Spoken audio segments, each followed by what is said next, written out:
everyone, my name is ODNPUTE SONIA IFEOMA and I am a student. I didn't really know about Highupweb Academy till a friend of mine told me about it. So I went to their website and I checked and I saw that they were actually up to standard. I personally think if you want to do anything ICT related, you should start from scratch, you should start from the basics.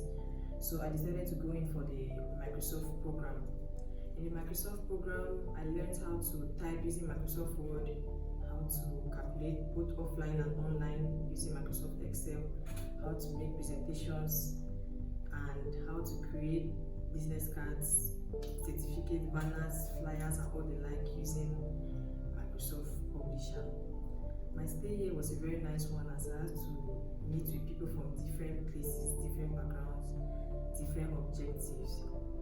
The school is very conducive for learning for both slow and fast learners, as it gives the students the opportunity to study both as a group or as an individual. I don't really have an advice per se, but if you're looking for where you can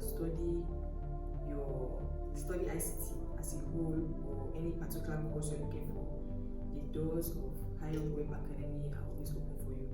You won't regret.